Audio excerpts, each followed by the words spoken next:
Feels like every time you blink in the AI world, there's another groundbreaking model Yeah, announced. I mean, how do we keep up with all of it? it can definitely feel overwhelming, right? All Uh-huh. these advancements coming so fast. But I think the key is to really focus on those changes that are going to have a lasting impact, the ones that truly shift the landscape. Right, and that's exactly why we're doing this deep dive today to unpack a pretty significant development, Meta's recent release of Llama 4 Herd. That's right. And what makes this particularly noteworthy is it's not just about the models themselves, but their immediate availability on Red Hat OpenShift AI. Yeah, and that's huge for developers and researchers because it means they get access to these cutting-edge open source AI models almost instantly, so they can start experimenting and building with them right away.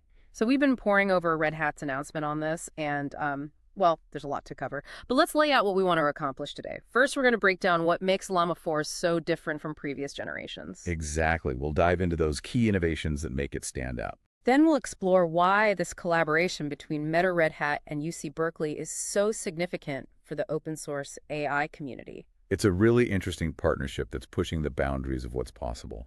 And finally, the really exciting part, if you're a Red Hat OpenShift AI user, we're going to guide you through how to start experimenting with these new models right now. So you can get hands-on with the latest and greatest. Sounds good. Let's dive in. So Llama 4 Herd, Scout and Maverick. I mean, these names sound like they're ready for action. They do, don't they? Yeah. And each brings some unique capabilities to the table. Let's start with Llama 4 Scout. This one's really special because it's multimodal. Multimodal meaning it can understand more than just text. Exactly. So it can process both text and images. It's like having an AI that can not only read, but also see and understand what it's seeing. That's pretty amazing. Yeah, it is. And at its core, it boasts 17 billion active parameters. Now, those are part of a much larger network of 109 billion total parameters that are organized into 16 specialized experts. For a model of its size, Scout delivers industry-leading performance. And get this, it's designed to run efficiently on a single NVIDIA H100 node. Okay, so that's already impressive, but I also remember reading something about a huge leap forward in the amount of information it can process at once. Oh, you're absolutely right. And this is one of the most exciting aspects of Llama 4 Scout. Its context window has been dramatically expanded to an astounding 10 million tokens. To put that into perspective, Llama 3 had a context window of 128,000 tokens. So we're talking about a completely different scale here. Absolutely. It's like going from reading a short story to absorbing an entire encyclopedia. This massive context window opens up so many possibilities. Think about summarizing vast libraries of documents, creating highly personalized experiences based on a user's entire digital history, or even deeply understanding and reasoning over massive code bases. It's mind-boggling to think about the sheer volume of information it can handle. Yeah, it really is transformative. Yeah. It also utilizes BF16 weights, which is essentially a way for it to handle numerical calculations more efficiently. 10 million tokens, that's hard to even fathom. Okay, so that's Scout the multimodal powerhouse with incredible information capacity. What about Llama 4 Maverick? Does it live up to its name? Well, Maverick definitely charts its own course. It's designed as a general-purpose large language model, but don't let that fool you. It's got some serious muscle. Like Scout, it also features 17 billion active parameters, but this time within a much larger pool of 400 billion total parameters organized into 128 experts. So similar active processing power, but a much larger overall intelligence network. Exactly. And what's remarkable is it's reported to offer even higher quality at a lower operational cost compared to even Llama 3's larger 70 billion parameter model. What really makes Maverick stand out is its leading performance in understanding both images and text. And get this, it supports 12 different languages right out of the box. Multilingual image and text understanding, that's got to be opening doors for some really advanced applications. Oh, absolutely. Yeah. Imagine highly accurate image analysis that works across different languages or creative writing that can seamlessly blend languages and cultural nuances. For developers, Maverick offers top-tier intelligence, combined with speed-optimized response quality for different tones and improved handling of those tricky or inappropriate requests. It sounds incredibly versatile. Now, I also recall reading about a even more streamlined version of Maverick. Ah, yes, you're thinking of the FP8 quantized version of Llama 4 Maverick. This one still has those 128 experts, but what makes it unique is that it can fit onto a single NVIDIA 8x H100 node. And why is that so important? Well, this is a game changer for achieving even better performance and lower computing costs. By being able to run the entire model on a single powerful node, Meta is making Maverick accessible to a wider range of users and enabling even faster, more efficient inference. So we've got these two incredibly capable models, Scout and Maverick. But it sounds like the underlying technology powering them is just as groundbreaking. Let's unpack some of those architectural innovations, starting with this mixture of experts concept. Can you break that down for us? Sure. This is a pretty fundamental shift in how AI models are designed. Llama 4 Scout and Maverick are actually the first models from Meta to utilize a mixture of experts, or MOE architecture. Think of it like an AI model with a team of specialized experts ready to tackle different tasks. So instead of using its entire neural network for everything, it only activates specific parts depending on the task at hand. Precisely. This selective activation is what makes MOE architecture so efficient, both during the intensive training phase and when the model is being used to generate responses or analyze data, what we call inference. You see, with MOE models, you can often achieve a higher level of quality compared to traditional dense models that engage all their parameters for every single input. That sounds incredibly efficient. Yeah, it's all about using the right tool for the job. Okay, and how does this play out in practice with, say, Maverick? So with Maverick, you have this massive network of 400 billion total parameters. But when it's processing a specific piece of information, it only routes that processing to one of its 128 experts, which involves around 17 billion parameters. This focused approach makes inference much faster and more efficient. And remember that FP8-weighted version of Maverick we talked about? Well, that one leverages this efficiency to fit onto that single 8x100 node, leading to even quicker and more cost-effective operation. It's like having a giant library, but only needing to open the specific book relevant to your question instead of flipping through every single page. Now, I also came across these terms like channel-wise weight quantization and dynamic per token activation quantization. I have to admit that sounds pretty deep in the technical weeds. Yeah, it's getting into the nitty-gritty, but basically it's all about making these massive models even more efficient without sacrificing their accuracy. Techniques like these reduce the precision of the numerical values used in the model's calculations. Okay, so less precise calculations, but still accurate results. Right, and this is where Red Hat's LLM compressor technology comes into play. It helps ensure that this reduction in precision doesn't significantly impact the model's performance. So it's like optimizing the code to make everything run smoother. Exactly. And what's particularly noteworthy is the contribution from Red Hat's Eliza Wasola. She actually developed an optimized piece of code called a CUT-LAS-based kernel for grouped GMM within the vLLM library. vLLM, that's the inference library we mentioned earlier, right? Right, and Maverick actually leverages this optimized code to achieve faster performance on those powerful NVIDIA GPUs. It's a great example of Red Hat's commitment to not just ensuring compatibility, but actively contributing to the underlying technology that makes these models run better. So it's not just about using the technology, but making it better. Absolutely. Okay, there was another intriguing phrase I came across, early fusion multimodality. What's the significance of that in relation to Llama 4? Well, this is another key architectural innovation. Early fusion refers to the way Llama 4 models process text and visual information. Instead of keeping them separate, like in some previous models, early fusion integrates them right from the start within a single unified architecture. So it's learning from both text and images simultaneously. Exactly. In earlier Llama models, when you were dealing with images or videos, the parts of the model that handled text were often kept separate or even frozen during training. Early fusion changes all that. It allows the model to learn from massive amounts of text, image, and video data all at once right from the beginning. This joint training results in a much deeper, more interconnected understanding across those different data types. So it's like learning to read and see at the same time rather than learning one and then the other. Yeah, that's a great analogy. It leads to a more holistic understanding of the world. Now, given the sheer power of these models, safety is obviously a top concern. What steps has Meta taken to address that? You're right, safety is paramount. And Meta has been very proactive in this area. They've developed Llama 4 with a strong emphasis on responsible AI following the best practices outlined in your developer use guide. AI protections. And what do those protections involve? Well, it's a multi-layered approach. They're integrating safety measures at every stage, from curating the initial training data to the final fine-tuning of the models. And they've also implemented adjustable system-level safeguards designed to protect developers from misuse and empower them to build safe and adaptable applications. So it's about being proactive and responsible at every step of the process. That's reassuring to hear. Okay, so we've covered the impressive capabilities of Llama 4 Scout and Maverick and the innovative technology behind them. Now let's shift gears and talk about why this day zero compatibility with Red Hat OpenShift AI is so important for our listeners. This is where the collaboration between Meta, Red Hat, and UC Berkeley really shines. You see, Red Hat is a major contributor to the vLLM project, which is the open source inference library we've been talking about. Right, vLLM. Exactly. So they worked very closely with Meta to ensure that vLLM would be ready to support Llama 4 inference the moment it was released.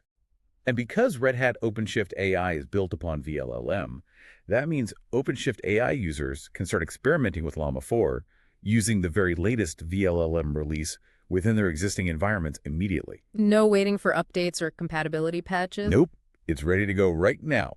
And while Red Hat OpenShift AI does offer different release cycles for different needs, its architecture is flexible enough to incorporate these bleeding-edge advancements very quickly. So OpenShift users are really getting a head start here. They are, and Red Hat is even giving a preview of future OpenShift AI updates that will make Llama 4 deployment even smoother.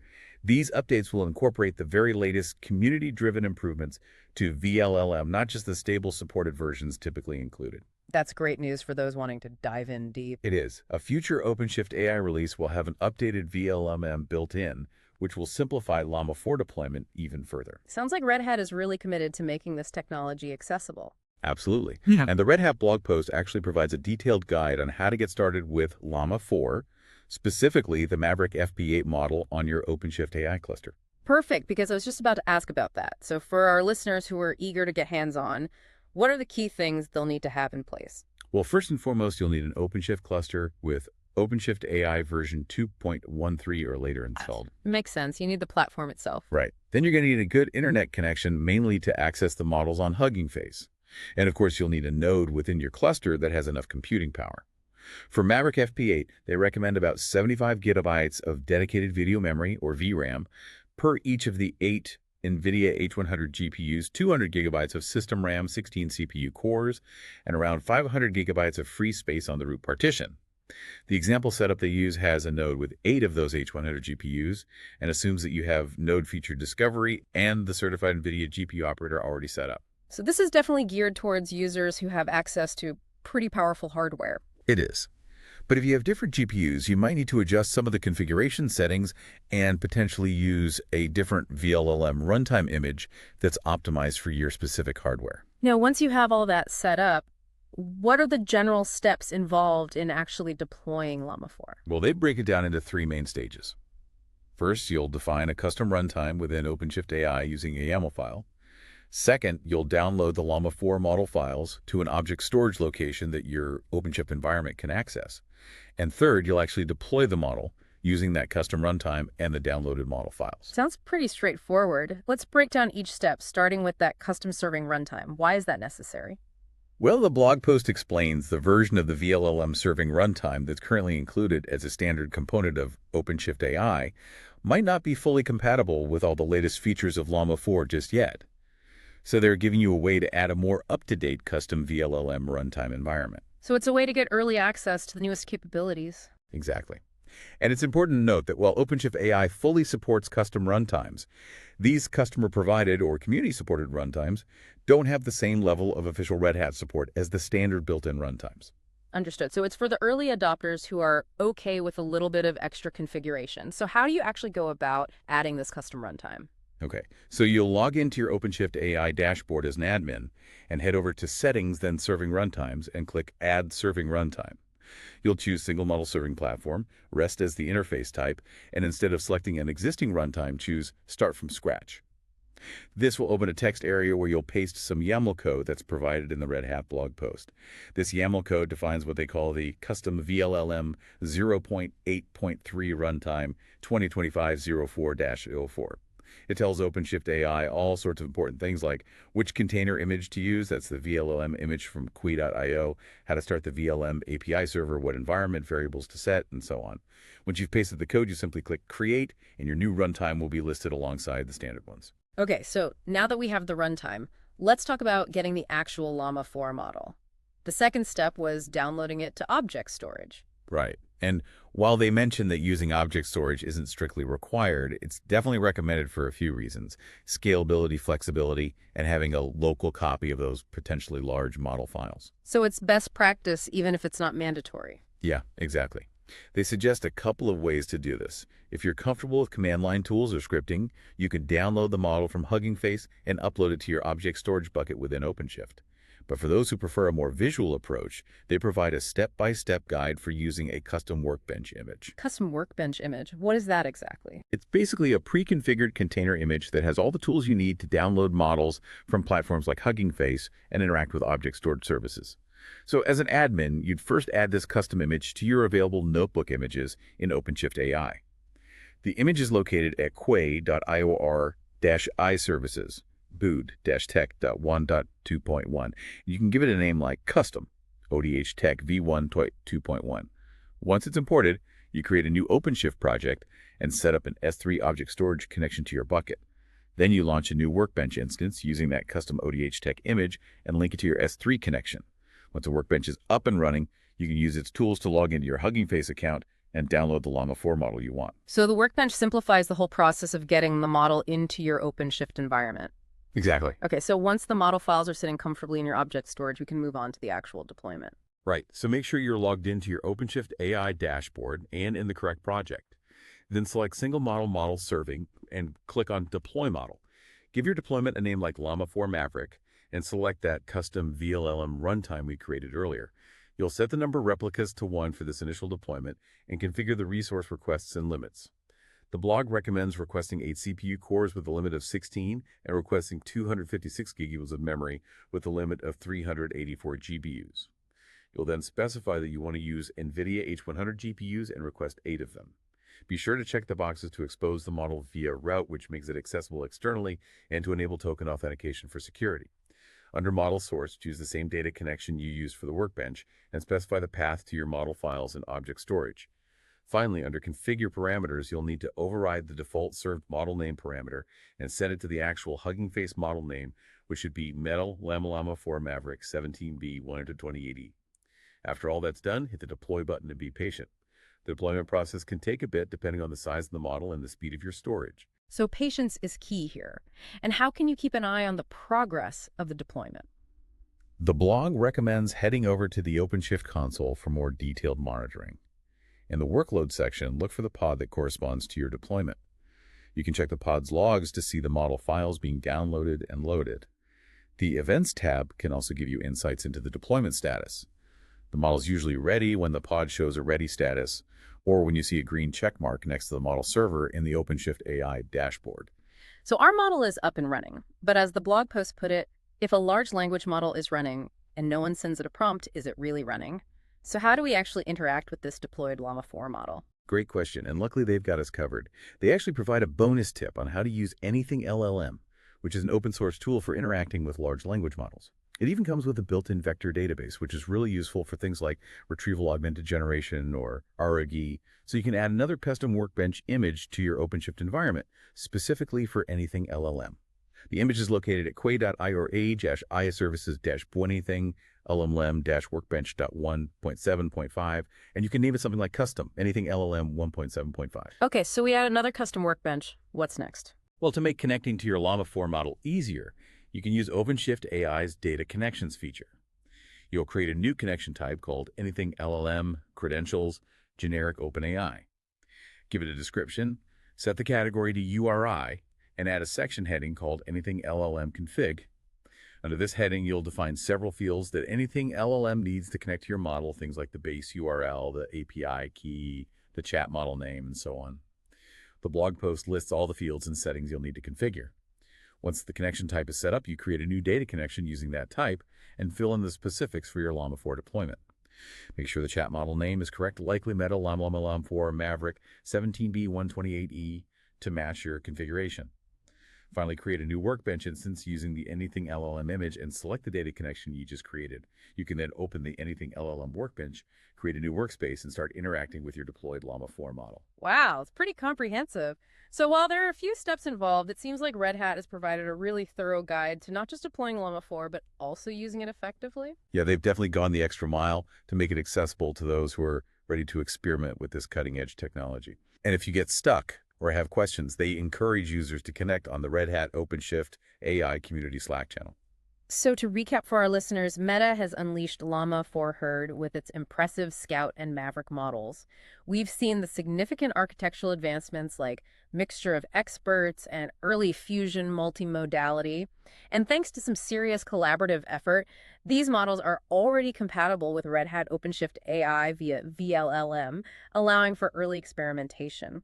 While setting everything up does require some manual configuration at this point, Red Hat's got you covered with that detailed guide. This rapid integration is a testament to the power of open source in pushing the boundaries of AI. I couldn't agree more. It's really exciting to see these advancements become so readily available. It really makes you wonder what's next, doesn't it? We have these incredibly powerful tools evolving at a breathtaking pace. It's putting incredible potential in the hands of developers. What new and unexpected creations will emerge from this? It's a truly exciting time to be following AI.